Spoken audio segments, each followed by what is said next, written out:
Once again, Charles Gibson. And now, one of the biggest questions of life. What happens when it's over? Heaven? Hell? Nothing? Or might there be a fourth possibility, reincarnation? Could we come back as someone else? Here's Chris Cuomo with two down-to-earth parents who thought they understood the mysteries of life. That is, until their toddler began to talk. On March 3rd, 1945, a 21-year-old Navy fighter pilot on a mission over the Pacific was shot down by Japanese artillery. His name might well have been forgotten, were it not for the remarkable, some might say unbelievable story of a little boy named James. Okay, this is really tough. I need somebody to help me. All right, I'm the volunteer. What do you want me to do?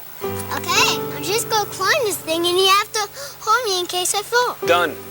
James Leininger is all boy, 6 years old and full of spirit. This is a special plane. It goes in reverse. You don't see a lot of that.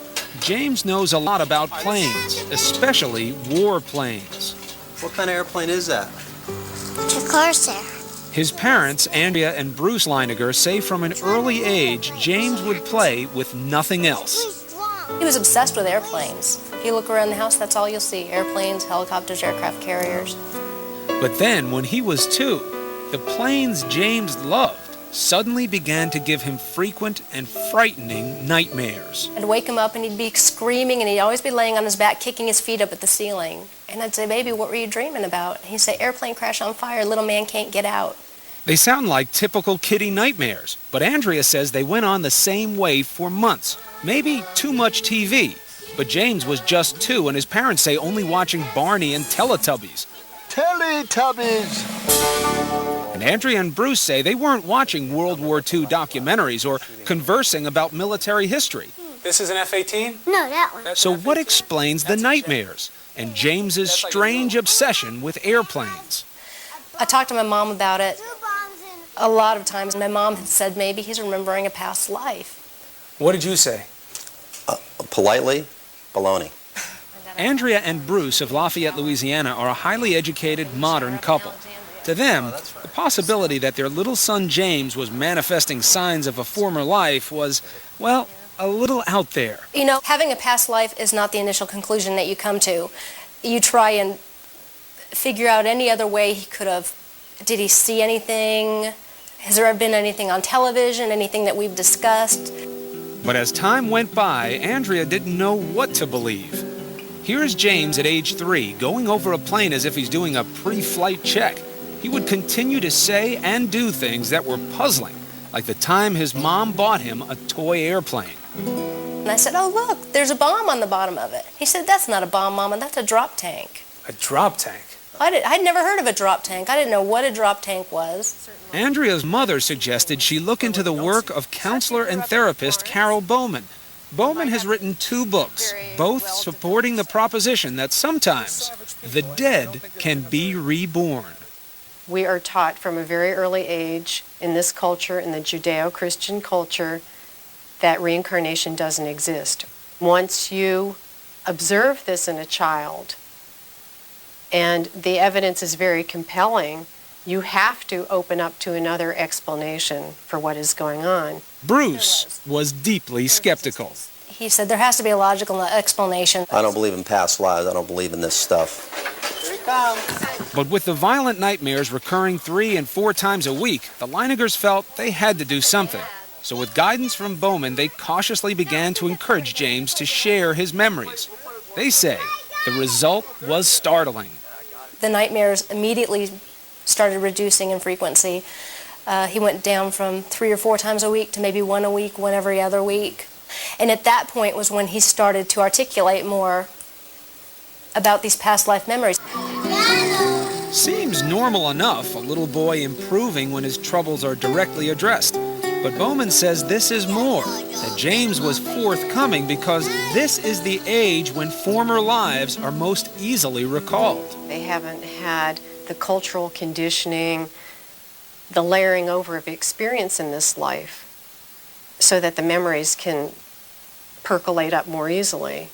These memories tend to fade between the ages of 5 to 7. His parents say between the ages of 2 and 4, James would reveal extraordinary details about the life of a former fighter pilot, mostly at bedtime, when he was drowsy.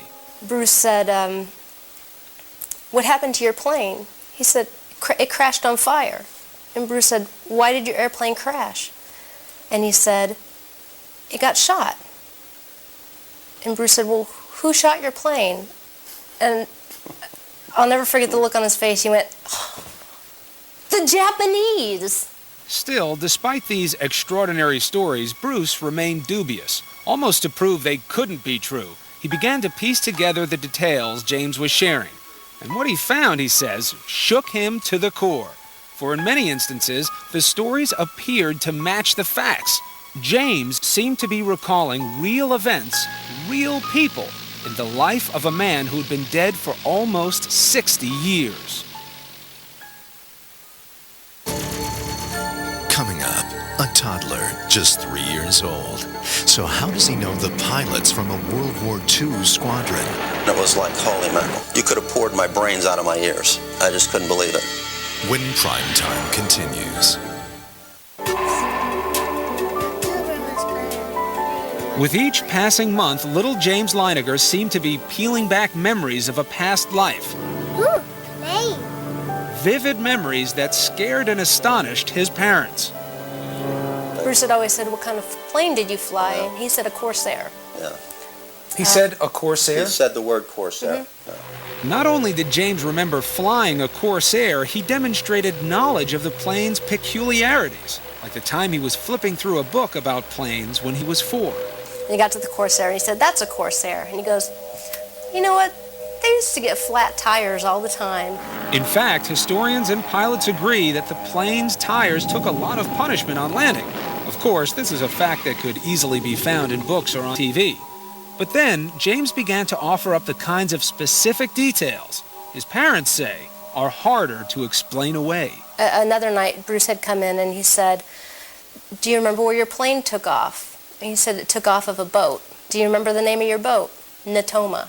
"Do you remember what your name was?" And he'd always say, "James."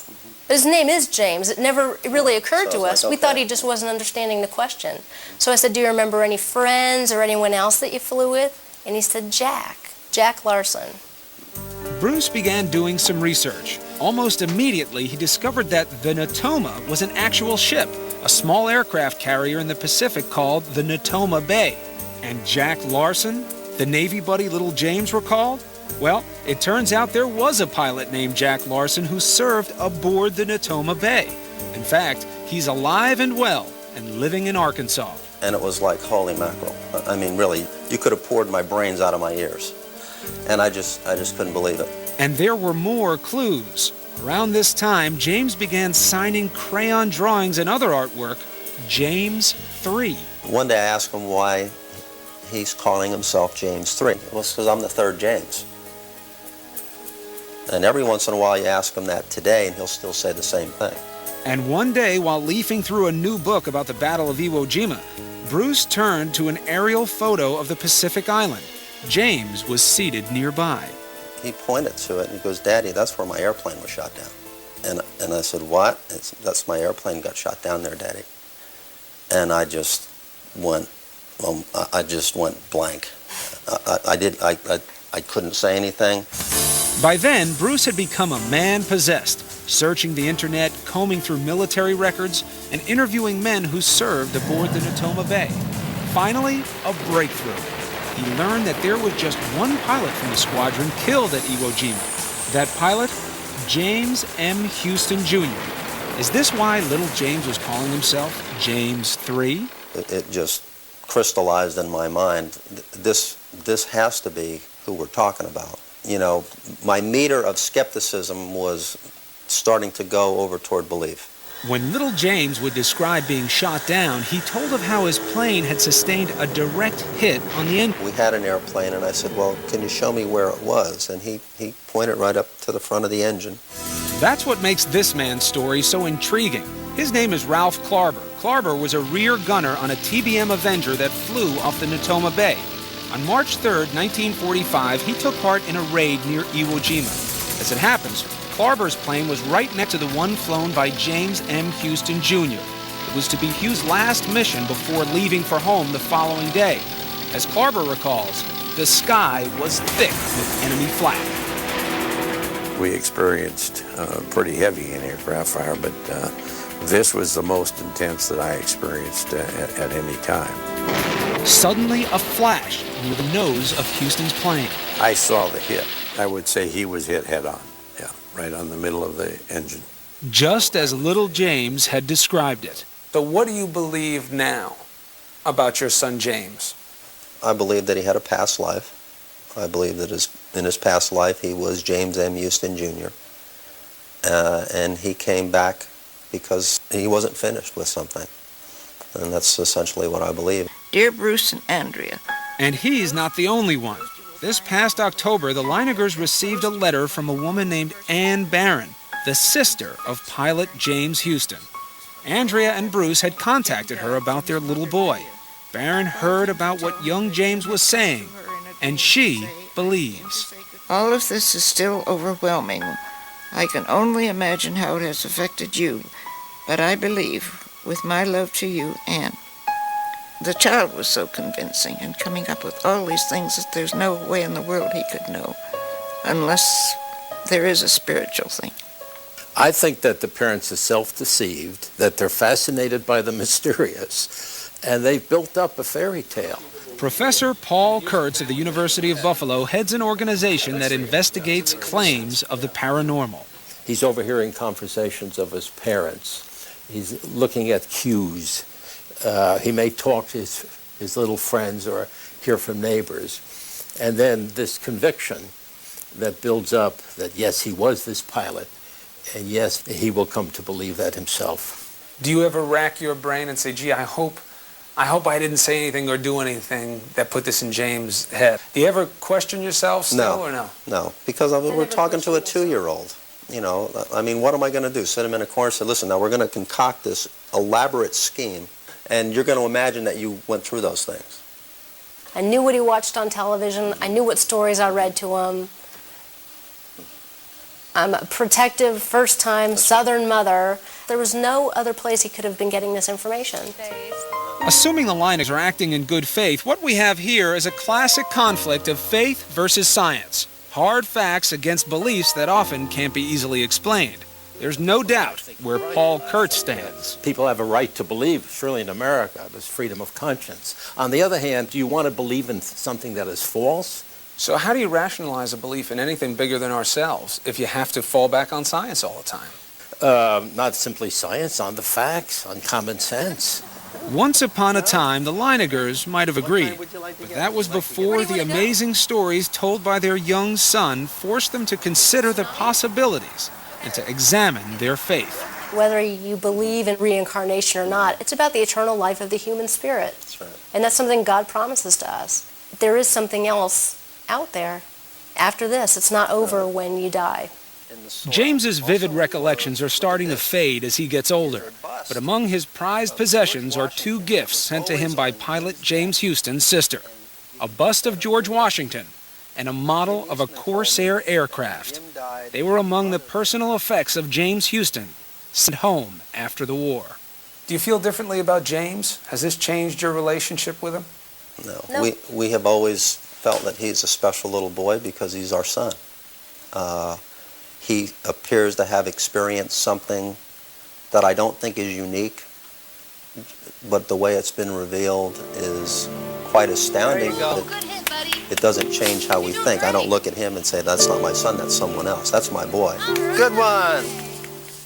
It might be a natural assumption that it's just Buddhists and Hindus who believe in reincarnation, but would it surprise you to know that 1 out of every 4 Americans, Christians and Jewish alike, believe that souls do return again in different bodies?